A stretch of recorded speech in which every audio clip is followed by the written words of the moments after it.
जितिया व्रत कथा। जितिया व्रत माताएं अपनी संतान की दीर्घायु के लिए रखती हैं। यह एक निर्जला व्रत है जो कि अश्विन मास के कृष्ण पक्ष की अष्टमी को रखा जाता है। मान्यता है कि इस व्रत को पूरी श्रद्धा से करने और जितिया व्रत की कथा को पढ़ने और सुनने वाली महिलाओं के बच्चे खुशहाल होते हैं और उनकी आयु लंबी होती है। आइए आप भी जितिया व्रत की कथा विस्तार से सुनिए। एक बार नैमिषारण्य के निवासी ऋषियों ने संसार के कल्याणार्थ सूत जी से पूछा, हे सूत कराल, कलिकाल में लोगों के बालक किस तरह दीर्घायु होंगे, सो कहिए। सूत जी बोले, जब द्वापर का अंत और कलयुग का आरंभ था उस समय बहुत सी शोकाकुल स्त्रियों ने आपस में सलाह की कि क्या इस कलयुग में माता के जीवित रहते पुत्र मर जाएंगे। जब वे आपस में कुछ निर्णय नहीं कर सकी तब गौतम जी के पास पूछने के लिए गईं। जब उनके पास पहुंची तो उस समय गौतम जी आनंद के साथ बैठे थे। उनके सामने जाकर उन्होंने मस्तक झुकाकर प्रणाम किया। तदंतर स्त्रियों ने पूछा, हे प्रभु, इस कलयुग में लोगों के पुत्र किस तरह जीवित रहेंगे, इसके लिए कोई व्रत या तप हो तो कृपा करके बताइए। इस तरह उनकी बात सुनकर गौतम जी बोले, आपसे मैं वही बात कहूँगा जो मैंने पहले से सुन रखा है। गौतम जी ने कहा, जब महाभारत युद्ध का अंत हो गया और द्रौपदी अश्वत्थामा के द्वारा अपने बेटे को मरा देखकर जब पांडव बड़े दुखी हुए तो पुत्र के शोक से व्याकुल होकर द्रौपदी अपनी सखियों के साथ ब्राह्मण श्रेष्ठ धौम्य के पास गई और उसने धौम्य से कहा, हे विप्रेंद्र, कौन सा उपाय करने से बच्चे दीर्घायु हो सकते हैं, कृपया करके ठीक ठीक कहिए। धौम्य बोले, सत्ययुग में सत्य वचन बोलने वाला, सत्याचरण करने वाला समदर्शी जिमूतवाहन नामक एक राजा था। एक बार वह अपनी स्त्री के साथ अपनी ससुराल गया और वहीं रहने लगा। एक दिन आधी रात के समय पुत्र के शोक से व्याकुल कोई स्त्री रोने लगी, क्योंकि वह अपने बेटे के दर्शन से निराश हो चुकी थी। उसका पुत्र मर चुका था। वह रोती हुई कहती थी, हाय, मुझ बूढ़ी माता के सामने मेरा बेटा मरा जा रहा है। उसका रुदन सुनकर राजा जिमूतवाहन का तो मानो हृदय विदीर्ण हो गया। वह तत्काल उस स्त्री के पास गया और उससे पूछा, तुम्हारा बेटा कैसे मरा है। बूढ़ी ने कहा, गरुड़ प्रतिदिन आकर गांव के लड़कों को खा जाता है। इस पर दयालु राजा ने कहा, माता, अब तुम रो मत, आनंद से बैठो, मैं तुम्हारे बच्चे को बचाने का यत्न करता हूँ। ऐसा कहकर राजा उस स्थान पर गया जहाँ गरुड़ आकर प्रतिदिन मांस खाया करता था। उसी समय गरुड़ भी उस पर टूट पड़ा और मांस खाने लगा। जब अतिशय तेजस्वी गरुड़ ने राजा का बायां अंग खा लिया तो झटपट राजा ने अपना दाहिना अंग फेर कर गरुड़ के सामने कर दिया। यह देखकर गरुड़ जी ने कहा, तुम कोई देवता हो, कौन हो, तुम मनुष्य तो नहीं जान पड़ते। अच्छा, अपना जन्म और कुल बताओ। पीड़ा से व्याकुल मन वाले राजा ने कहा, हे पक्षीराज, इस तरह के प्रश्न करना व्यर्थ है, तुम अपनी इच्छा भर के मेरा मांस खाओ। यह सुनकर गरुड़ रुक गए और बड़े आदर से राजा के जन्म और कुल की बात पूछने लगे। राजा ने कहा, मेरी माता का नाम सैब्या है और मेरे पिता का नाम शालिवाहन है। सूर्यवंश में मेरा जन्म हुआ है और जीमूतवाहन मेरा नाम है। राजा की दयालुता देखकर गरुड़ ने कहा, हे महाभाग, तुम्हारे मन में जो अभिलाषा हो वह वर मांगो। राजा ने कहा, हे पक्षीराज, यदि आप मुझे वर दे रहे हैं तो वर दीजिए कि आपने अब तक जिन प्राणियों को खाया है वे सब जीवित हो जाएं।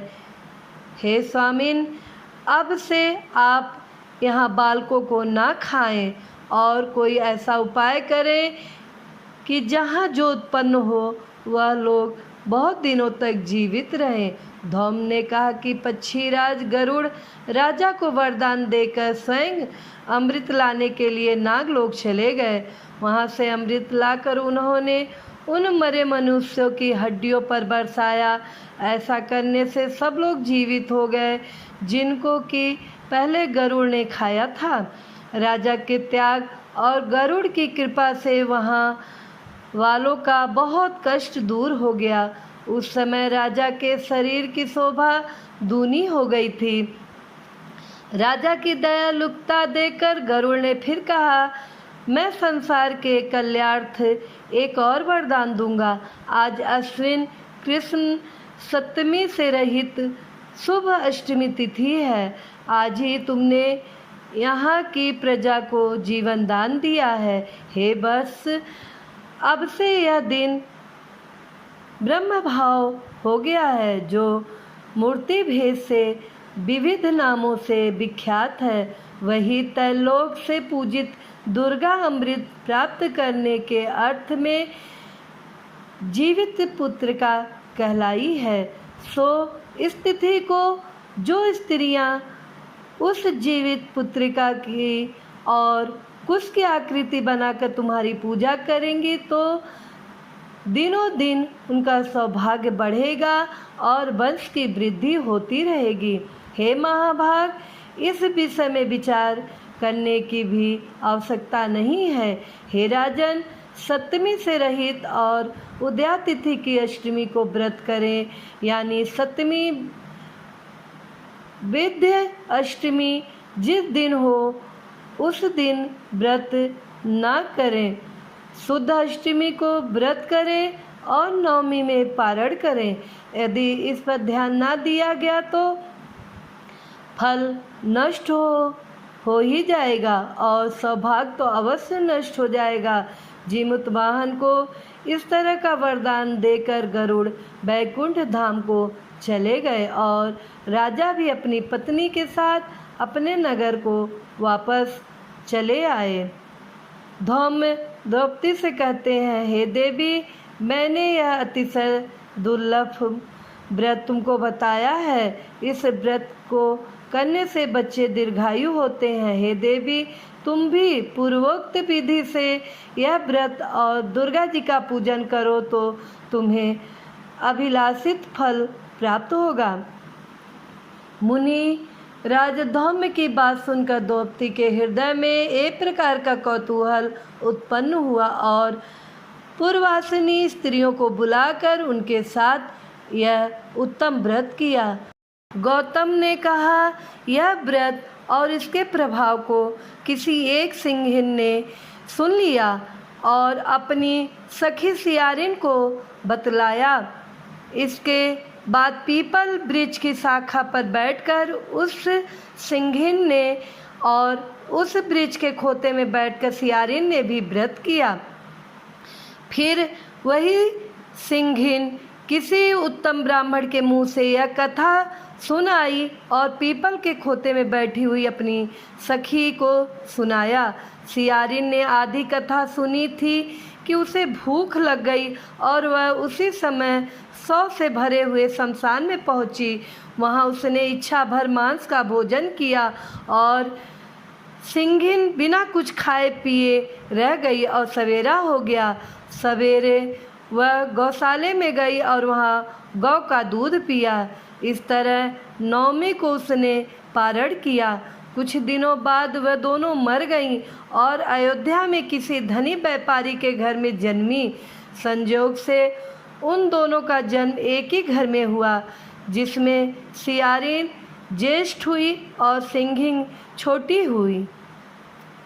वे दोनों सभी शुभ लक्षणों से युक्त थीं, इसलिए बड़ी लड़की काशीराज के और छोटी उसके मंत्री के साथ अग्नि के सामने विधि पूर्वक ब्याही गई। पूर्व जन्म के कर्म फल से वह मृगनयनी रानी हुई, जिस किसी भी संतान को उत्पन्न करती वह मर जाती। और पूर्व जन्म की बातों को स्मरण करने वाली मंत्री की पत्नी ने अष्ट वसुओं के सदृश तेजस्वी 8 बेटे उत्पन्न किए और सभी जीवित रह गए। अपनी बड़ी बहन के पुत्रों को जीवित देखकर ईर्ष्यावश राजपत्नी ने अपने स्वामी से कहा कि यदि तुम मुझे जीवित रखना चाहते हो तो इस मंत्री के भी पुत्रों को उसी जगह भेज दो जहाँ मेरे बेटे गए हैं, अर्थात इन्हें भी मार डालो। यह सुनकर राजा ने उस मंत्री के पुत्रों को मारने के लिए कई प्रकार के उद्योग किए, पर मंत्री पत्नी ने जीवित पुत्र के पूर्ण बल से बचा लिया। एक दिन राजा ने अपने आदमियों से उन पुत्रों का सिर कटवाकर पिटारी में रखवाया और वह पिटारी उनकी माता पत्नी मंत्री के पत्नी के पास भेज दिया, किंतु वह 8 सिर बेशकीमती जवाहरात हो गए और भले चंगे वे 8 लड़के अपनी माता के पास वापस चले गए। उनको जीवित देखकर राजपत्नी को बड़ा विस्मय हुआ। अंत में वह मंत्री की पत्नी के पास आई और उसने पूछा, बहन, तुमने कौन सा ऐसा पुण्य किया है जिससे बार बार मारे जाने पर भी तुम्हारे बेटे नहीं मरते? इस पर मंत्री की पत्नी ने कहा, पूर्व जन्म में मैं सिंघिन थी और तुम सियारिन, दोनों ने व्रत किया था। तुमने व्रत के नियमों को भली भांति पालन नहीं किया था और मैंने किया था। इसी दोष से हे बहना, तुम्हारे बेटे नहीं जीते हैं। ओ राजा रानी, अब भी तुम उस जीवित पुत्र का व्रत मिल के दोनों करो, तुम्हारे बेटे दीर्घायु होंगे। मैं तुमसे सच सच कह रही हूँ। उसके कथानुसार रानी ने व्रत किया, तभी से उसके कई बेटे सुंदर और दीर्घायु होकर बड़े बड़े राजा हुए। सूत जी कहते हैं, सब प्रकार का आनंद देने वाला मैंने यह दिव्य व्रत बताया है। स्त्रियां चिरंजीवी संतान चाहती हो तो विधि पूर्वक यह व्रत करें। तो प्रेम से बोलिए जीवित वाहन की जय।